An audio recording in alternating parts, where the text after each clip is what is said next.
God of wonders beyond our galaxy. You are holy, holy. The universe declares your majesty.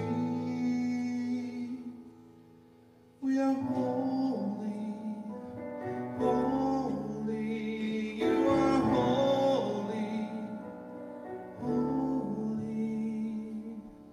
Lord of heaven and earth, Lord of heaven and earth. Everybody stand up.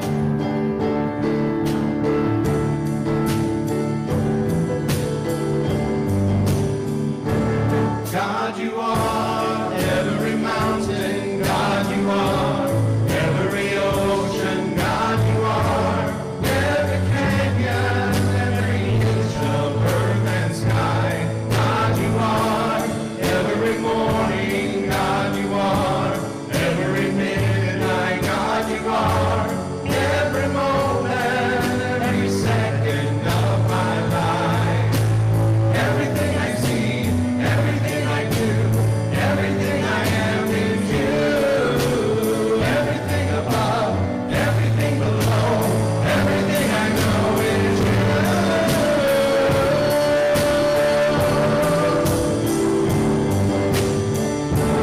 God, you are every sunrise. God, you are every moon glow. God, you are every star shine, every inch of earth and sky. God, you are every springtime. God, you are every snowfall. God, you are every season, every second of my life. Everything I see, everything I do, everything I am is you. Everything above, everything below, everything I know is you. 'Cause you are the very breath I breathe, and your perfect love created me. Everything I see, everything I do, everything I am is you.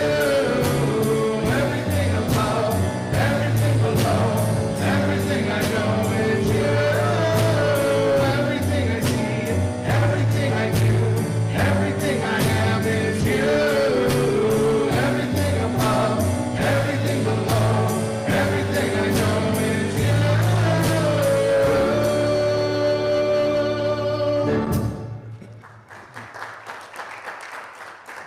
Good morning, everybody. How's everybody doing this morning?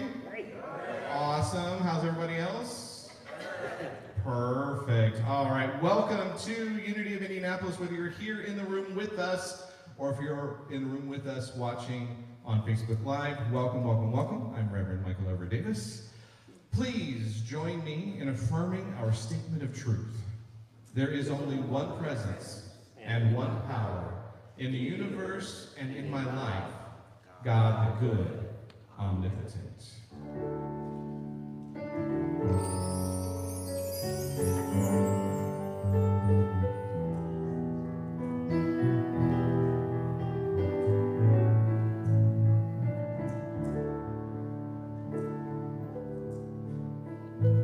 Surely the presence of love is in this place. I can feel God's mighty power and the grace.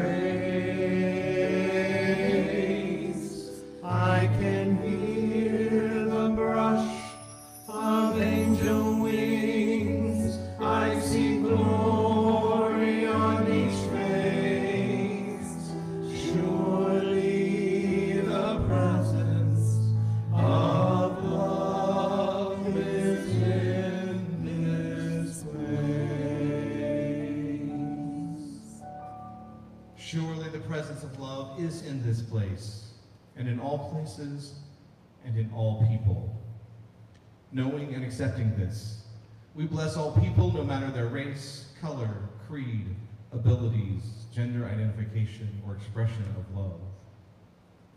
Knowing that there are many paths to God, many names for God, many faces of God, but only one God, and this God is expressing through all creation in many, many ways. We come together today, whether in person or on Facebook Live, to experience and express the Christ Spirit that dwells within each of us. And now, for today's daily word. Have one of these up here. April, July.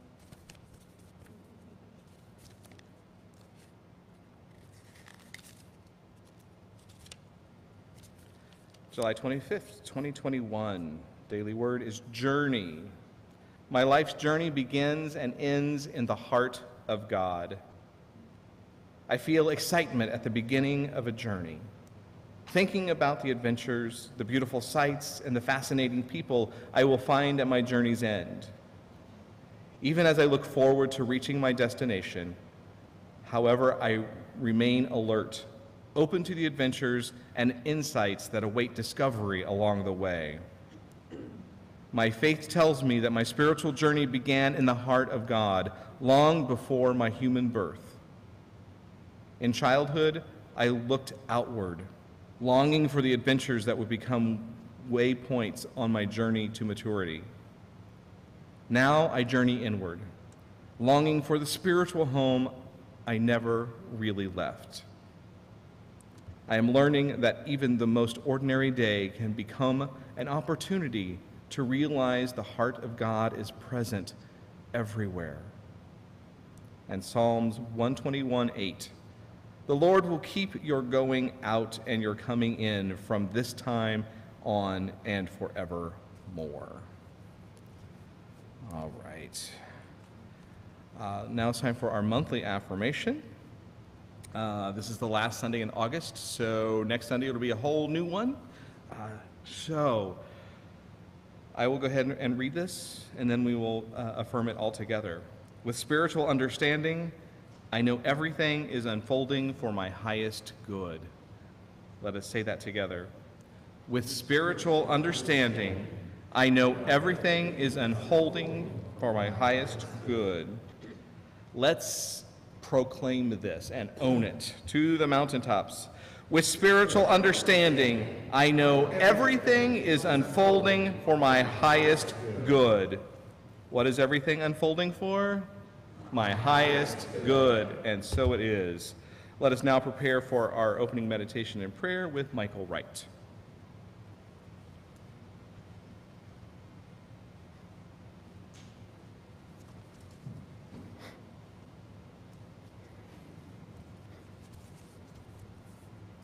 Good morning, friends, and welcome.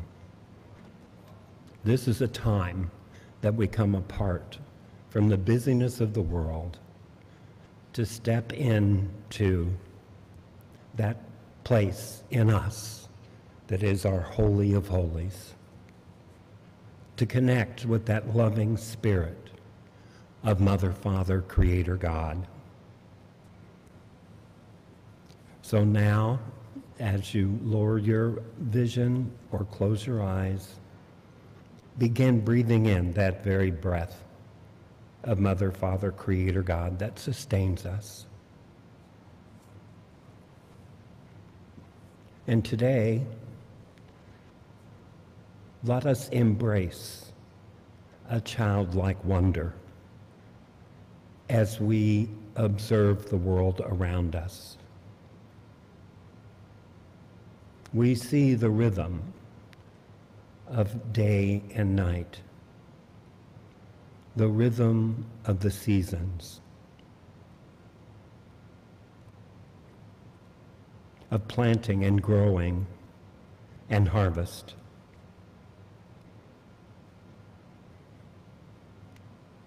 So today, as we realize the world faces a new beginning, let us rekindle our faith in the power of that.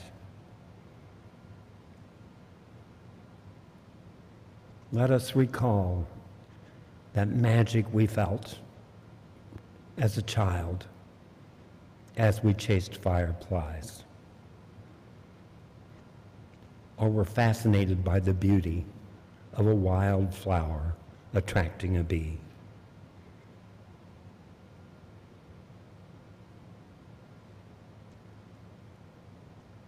We are ready to embark on a new journey.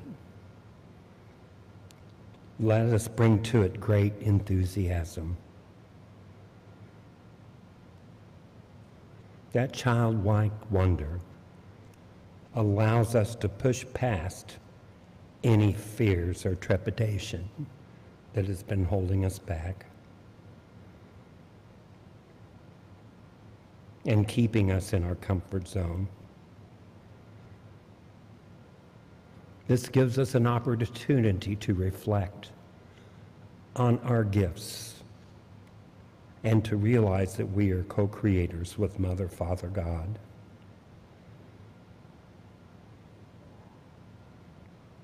Together, let us believe in the power of passion and the fact that our gifts and talents will carry us far.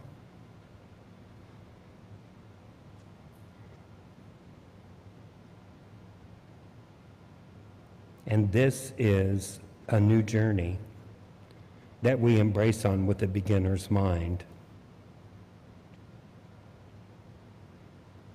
And we take heart as we embark on these new opportunities.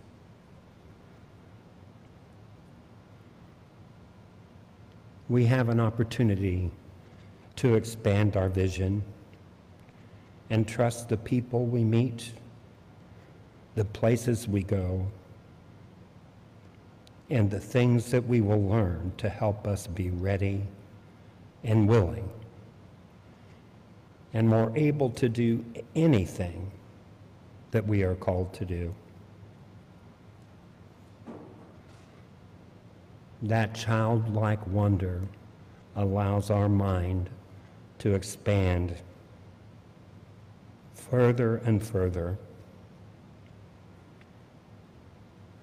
And today we bring to it the awareness of the power, life, and love of that divine being within each one of us.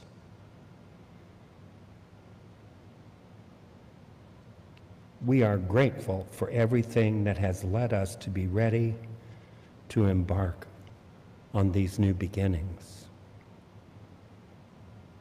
Let us just rest for a few moments in that wide-eyed, childlike wonder and curiosity that invites us forward.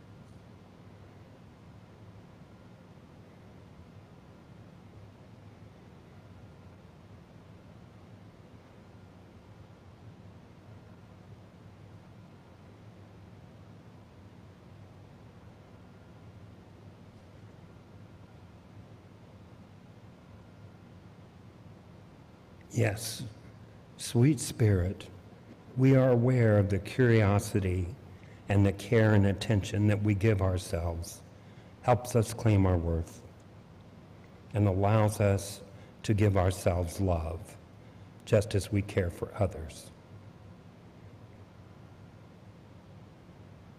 Because we care for ourselves, we are worthy of loving attention and support. Today, let us make time for pleasures as simple as laughter or a comforting stretch. Let us care for our spirit with prayer and speaking affirmations. Let us encourage ourselves for the small changes that we make, because every act of self-care and curiosity demonstrates our belief in our worth as spiritual beings. And for this sweet spirit, we are eternally grateful to have that childlike wonder and to be excited about the opportunities that present themselves to us in this very moment. Thank you, God. Amen and namaste.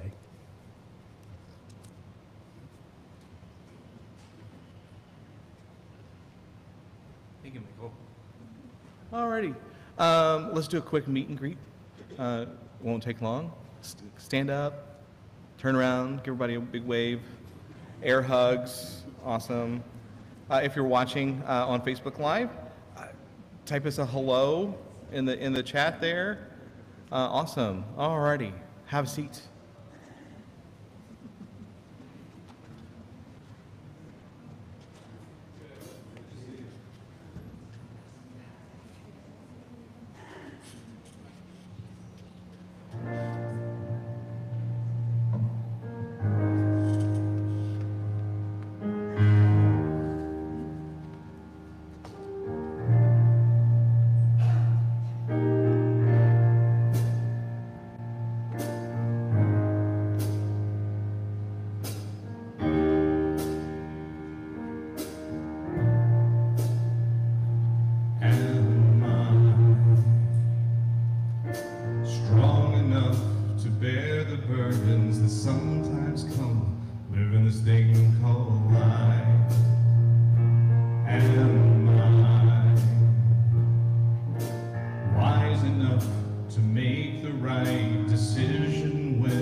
Good morning.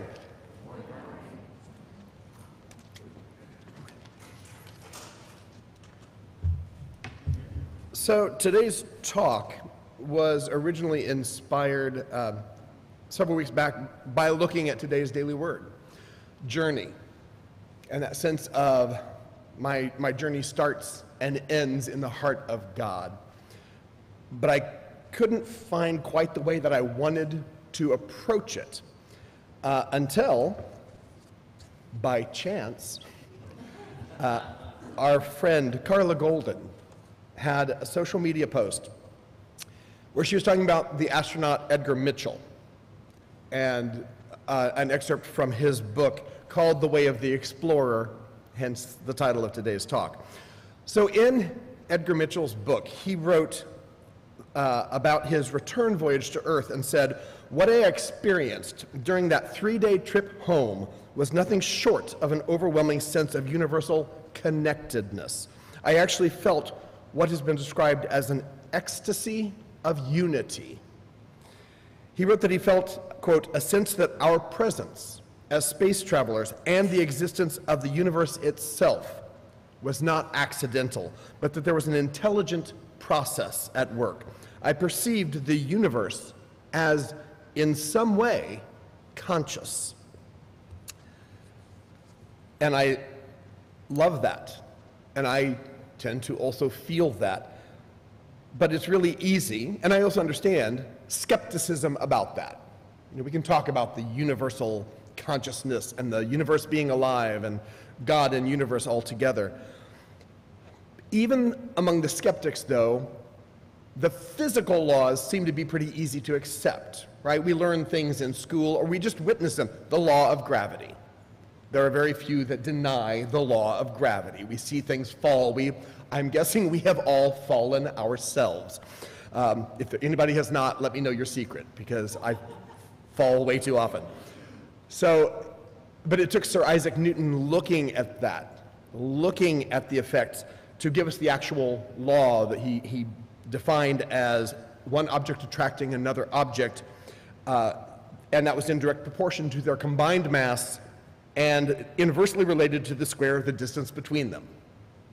Not that you need to know all of that, but even though we could see it and we knew it, it took somebody defining that. And again, easy for us now to accept, right? Here's this law, this physics law of how the universe works. The laws of motion seem to make sense. These are things that most of us learned in school. And it's like, oh yeah, I get that an object at rest will stay at rest until some other force affects it, right? Or one of my favorites, that every action in nature has an equal and opposite reaction, right? These are things that we learn, and we see them displayed, and we witness them, and we can accept those, because those are physical laws. Those are things that we can easily witness. And it's not that these things didn't exist before somebody defined them, right? These were just parts of the way the universe, the world around us worked, until somebody then said, oh, but here's how we're defining that. And we all go, yeah, okay, I get that. So when we're looking at the physical laws, that Newtonian approach, it's wonderful, but it has its limitations. As we get more and more into quantum physics, which we sometimes bring up here, we learn how limited that Newtonian approach can be, because there's a lot more going on. Quantum physics proves, tells us everything is energy.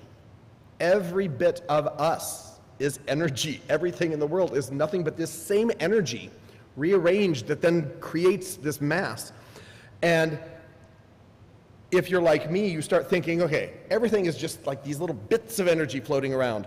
So how did those bits of energy come together to decide that they wanted gravity to be a thing, right?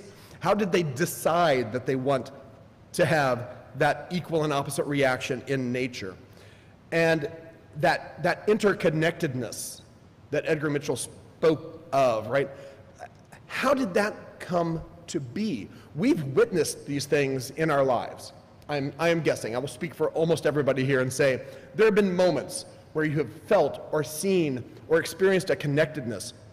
Those moments that just, like, how did How did the universe know to make this happen? I'm going to share a story about one of those. And often we share stories here that are very moving and heartfelt and of course, real and genuine. This is a real story, but it's a much lighter story. So this is not a tear-jerky story. This is just a silly story of an experience that a friend of mine and Michael's had. So we have a friend out in Los Angeles named James Bailey. So James Bailey. James is an actor, a director, an event coordinator. He's, if you name it in entertainment, he's done it. Sing, be on TV, be in films, he's done it all. But he does a lot of event coordination. He had shared a story of many years back. He had an event coming up, and this was before everything was easily accessible online and you could find things more readily. He had an event that had come up with very little notice, and for that event to really be pulled off, he needed a glitter wand, the kind that is full of like confetti, and you pull it out and this glitter confetti goes everywhere.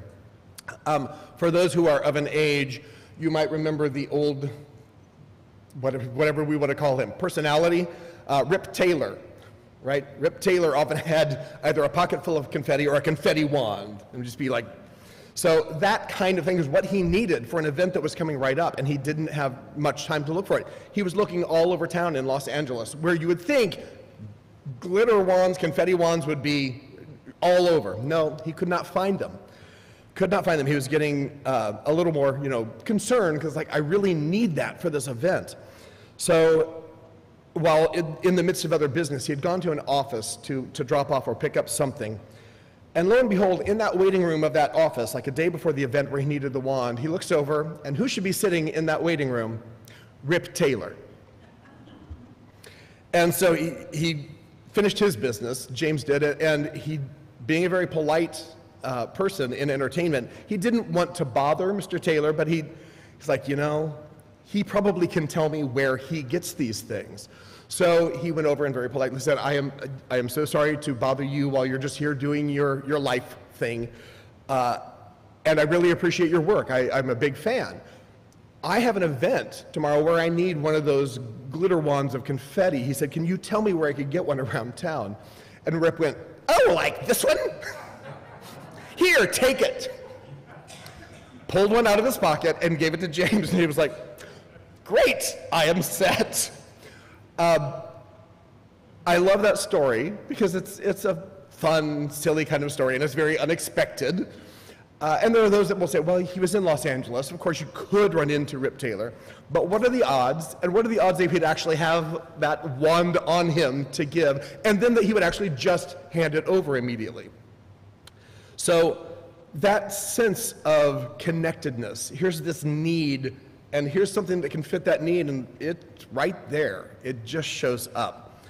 And as I said, I am guessing that we all have some kind of story along those lines in our life where something just clicked, and sometimes it doesn't, and we don't necessarily know why, right? Like there's some big reason why, and we never get told why. But when it does, it's that amazing, almost miraculous moment. We don't want to call it a miracle because it's like it was such a minor thing, but it's kind of miraculous. So it can seem easy to dismiss on the surface, but we see those connections everywhere when we start looking for them.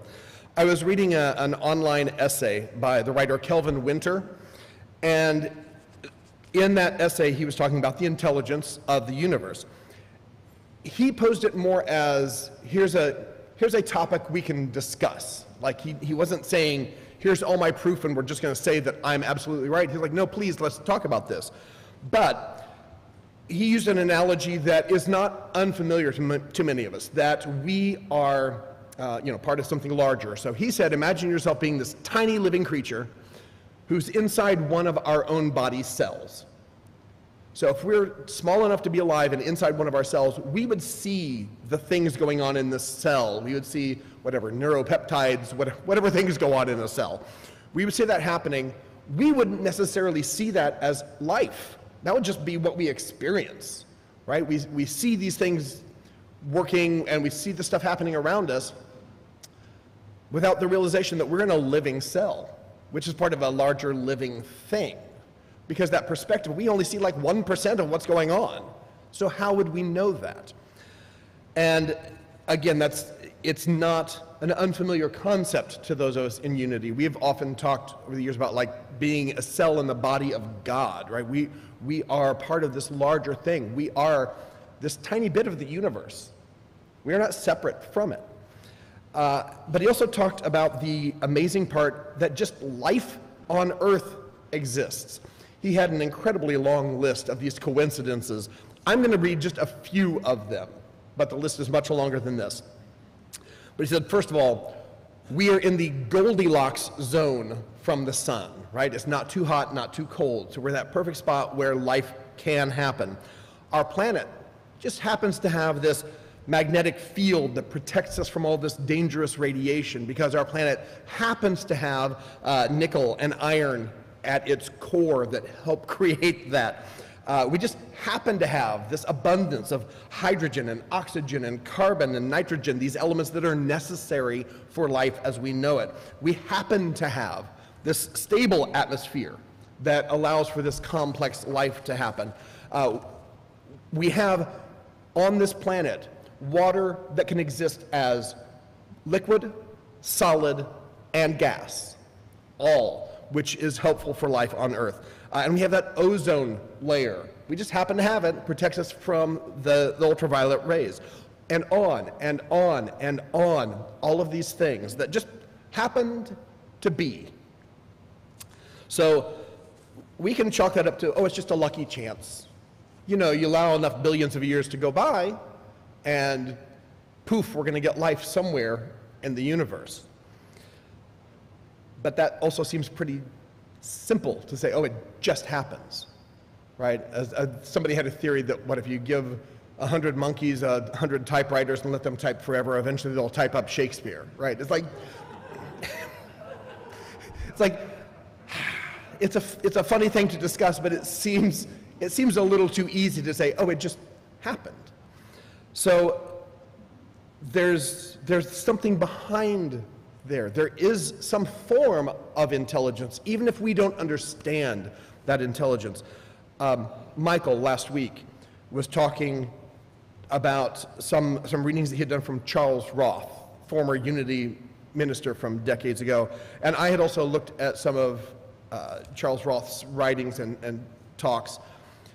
And from 50 plus years ago, there were a couple that I was reading through, and some things stood out to me concerning this talk. One, he talked about the law of no depletion.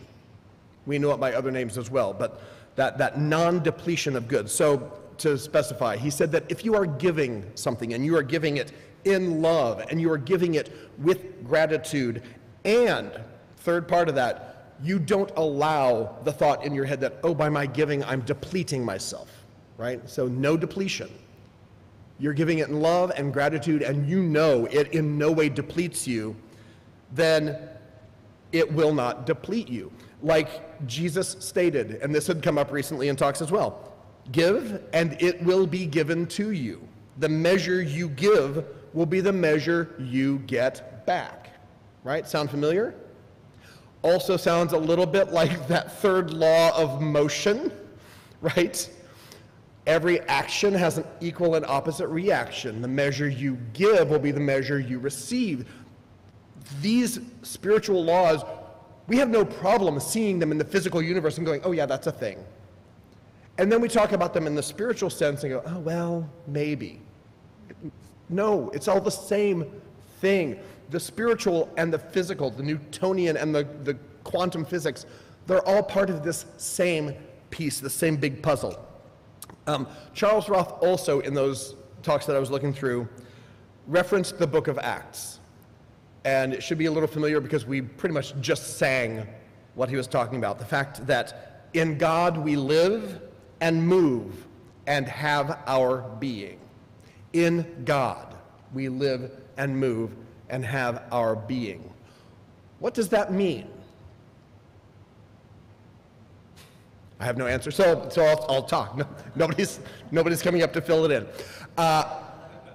So if you think, and again, not a new analogy, think like a fish in water. The fish is in the water. living, moving, breathing, having its being in the water. It is part of that body of water, essentially, and the water moves through it. But the fish is not aware of that. It is simply its surroundings.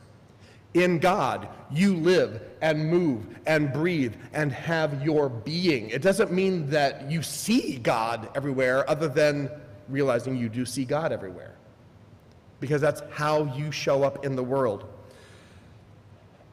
You know me, I like words.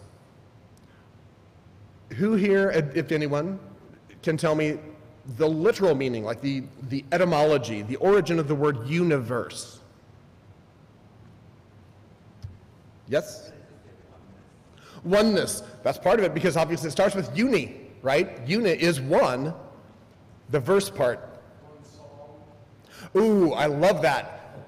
That's not the origin of it, but I love one song as a possibility. Yeah. I also love one word. And those all make sense, and I think we can look at it that way too. No, the verse part comes from a root meaning to turn. So it literally comes from turning into or turned into one. Turned into one. That is the meaning of universe. Turned into one. That's it. And then we've expanded our understanding of what universe means, but that's what the word originally meant. Turned into one. So I want to bring, on that note of oneness, I want to bring it back to the astronaut Edgar Mitchell that inspired the title of the talk, and I want to bring it back to his discussion from his book. I have read large sections of this book, and I will tell you, I find it fascinating. It does get fairly technical in places, and I really appreciated the fact that I was reading through a chapter of it, and it was getting pretty heavy into some theories and some quantum physics stuff, and I was enjoying it, but you start going, oh, this is getting a little deep to read through. And I got to the end of the chapter, and he said, literally said, okay, now the next couple of chapters coming up are going to get pretty technical. So for the casual reader might want to skip ahead 3 chapters. I was like, okay, I appreciate the heads up. But he talks about quantum physics being this key map to a strange and invisible world that underpins everything we know. And I'm going to do a little bit of reading from what he wrote here. This is edited down just to try to get the main points in. But this is what he said. However, when the theory of quantum mechanics was solidly framed in 1927, it was becoming obvious that consciousness could no longer be ignored, as it seemed to possess some of the fundamental pieces to the puzzle that physicists and cosmologists themselves were trying to fit together. Scientists of the 19th century believed that the tangible substances of nature, such as rocks and trees, possessed fundamental physical characteristics measurable and completely described in terms of length, mass, chemical content, and the like. Measures related to the appearance of things, right? Energy was not a fundamental property, but one mathematically derived by describing natural bodies in motion. The story of quantum mechanics, and to a lesser extent relativity, is the story of discovering that matter in motion not only possesses energy, but rather that matter is energy, energy solidified. Since the time of Newton, scientists and mathematicians have not looked seriously at mind, relegating it to the realm of theology. They came to believe nature was embedded with mathematics and the laws of physics. Absolute rules of order waiting to be discovered. Mind came to be considered a secondary phenomenon that evolved eventually and allowed humans to discover the absolutes. In due course, the complexities of the brain could be understood, and that would solve the riddle of mind. So again, they were only looking at the mind as this sort of after effect. We're looking at the physical properties that then create a mind. He goes on, though, to say, the mystic, on the other hand, has always believed that consciousness is fundamental and that internal visions, voices, insights are absolutes to be taken literally, messages from the great beyond. Their meanings were obvious. As a result of this historical, though artificial, division of viewpoints, beliefs about the nature of the universe have become more entangled and complex. and torturous to reconcile, though each has certain evidence to support the viewpoint. Paradoxes abound, with the entire edifice of our knowledge resting upon two fractured, incomplete, competitive, and teetering foundations: physical measurement and mystical insight, largely because there has not been an acceptable model for mind and consciousness. That was a lot of words, a lot of reading. We know we are spiritual beings, and we are having what? Physical beings, the Newtonian laws, versus our spiritual being, right? Spiritual beings having the physical experience, they are both true. Everything in both sides can be true, but it's that nexus that we're looking at. That's where the full truth can lie, is in between them, and we keep studying them separately. And until we can start looking at all of that holistically, we're going to have a really hard time understanding ourselves and understanding the universe. Last week in Michael's talk, obviously the overarching talk was no mud, no lotus. Without some of that suffering, it's hard for us to get that growth that we need. And he pointed out the suffering is real, right? Our denials are not about, oh, this didn't happen to me. Our denial is, that happened and it has no power over me. Suffering is part of this experience. Suffering is part of that Newtonian physical, physics, all that stuff. It's a real world experience that we are meant to go through for this spiritual being to experience it. That's why we are showing up here, to have that experience for this spiritual being. And it's not meant to be avoided, it's meant to be transmuted, right? Romans 11:33 through 36 says, "Oh, the depth of the riches and wisdom and knowledge of God! How unsearchable are his judgments and how inscrutable his ways! For who has known the mind of the Lord? Or who has been his counselor? Or who has given a gift to him to receive a gift in return? For from him and through him and to him are all things." That ineffable quality of God, of the universe, has been there forever, right? I also like, if I look back at that particular verse, I like substituting in the word universe, because for me, it gives a slightly different feel.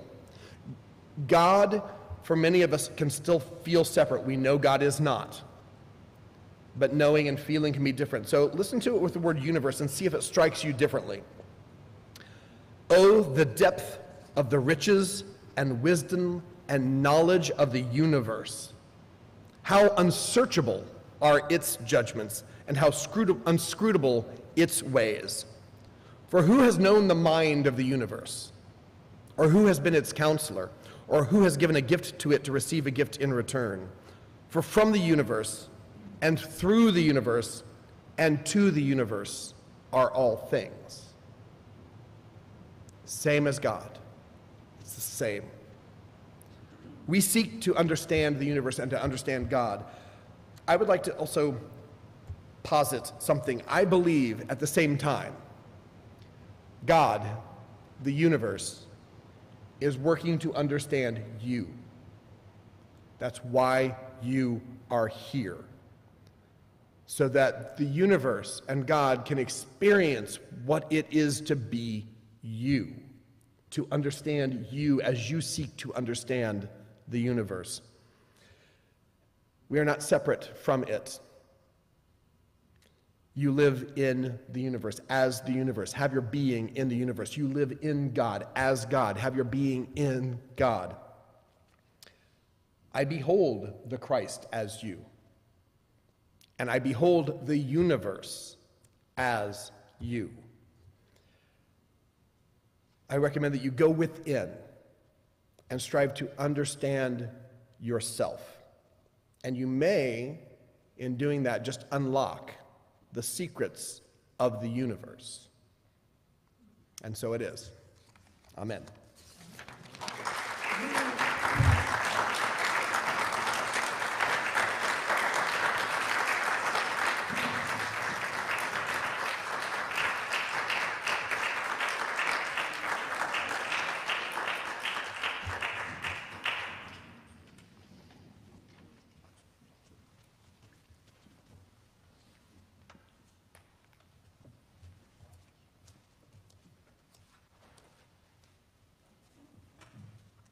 Offering announcements.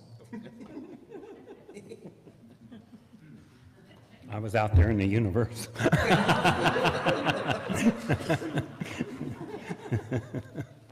I'm back now. Now is the time to prepare for our love offering, and I invite you to go to our website, unityofindy.org, and donate online, or mail a check to Unity of Indianapolis at 907 North Delaware, 46202. And as we are preparing our offering, we'd like to acknowledge any first-timers. I just see a lot of faces I know and love right here. But if you're online, type your name in, let us know you're here. We're blessed by your presence, and we hope you'll return. And now as you take your offering in your hand or visualize your gift, I invite you to hold your offering in heart-centered intention as we affirm our blessing over our offering.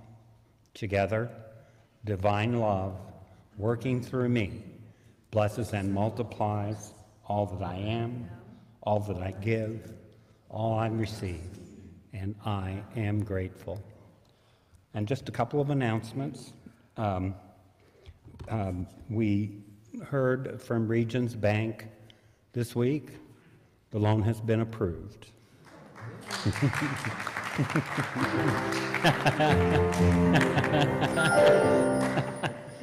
We are waiting for a closing date because the bank doesn't do that at their location. We have a closer that is going to do that, so we hope that happens this week.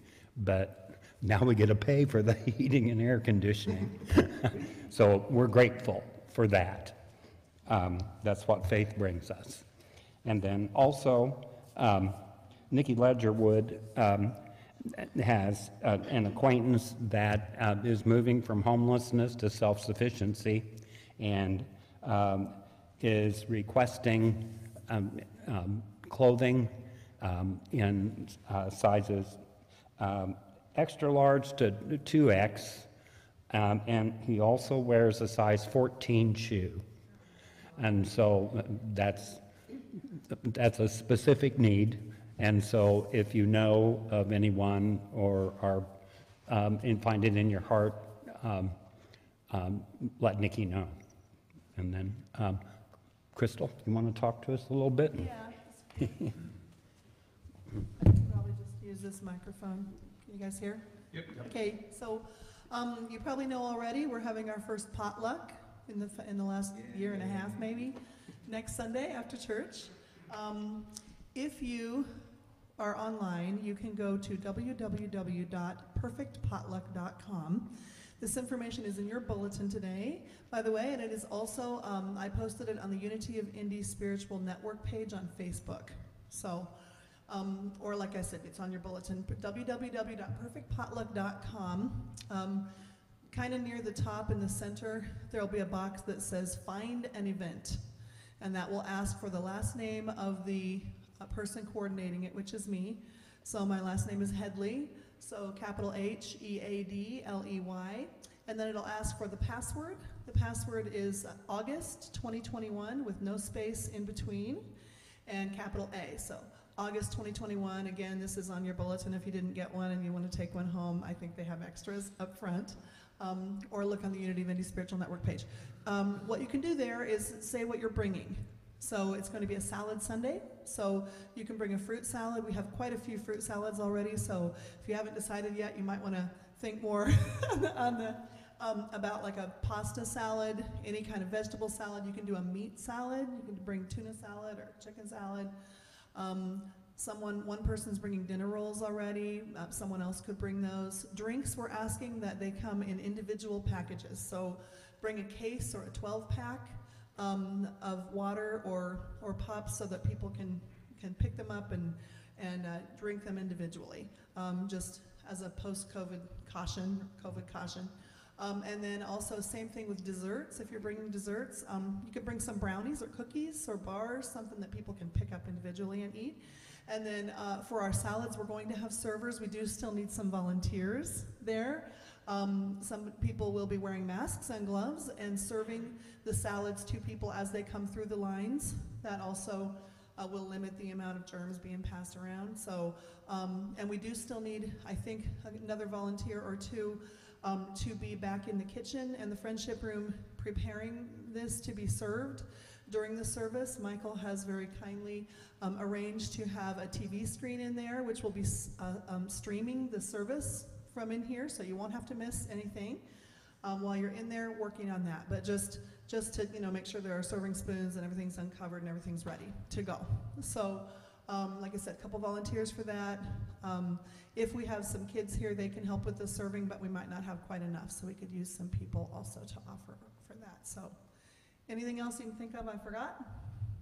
Okay. Sounds good. All right, thanks. Sign up and let us know what you're bringing. Yes, yes, Ruth. I have a question. How are we doing seating since there's a Delta virus going around and That's a good question. there's, we Yeah. don't know who's vaccinated and not, Yeah. so.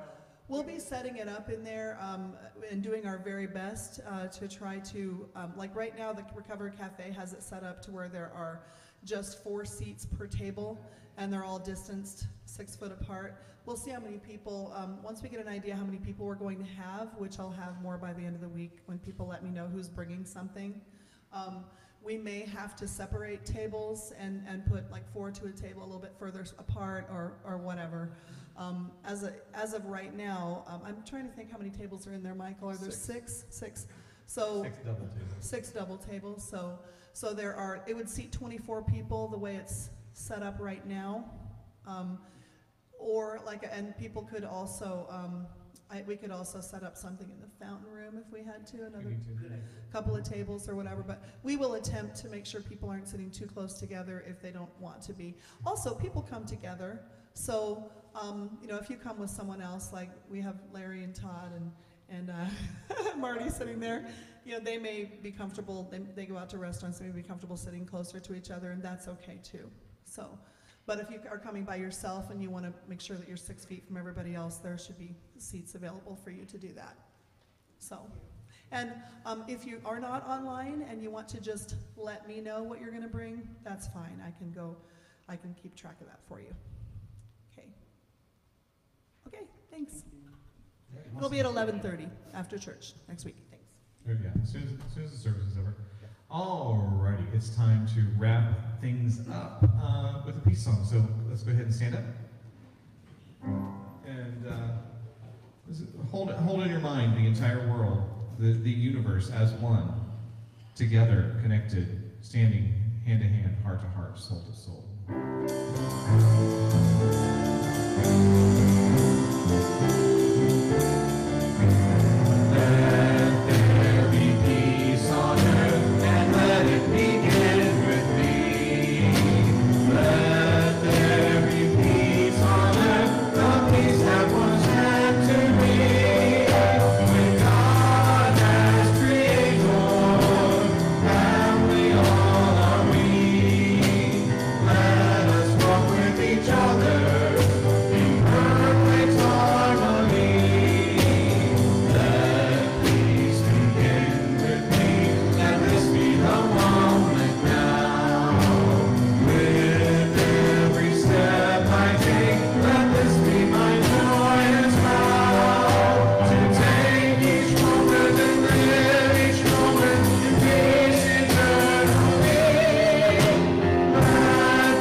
Wherever we are, God is, and all is well.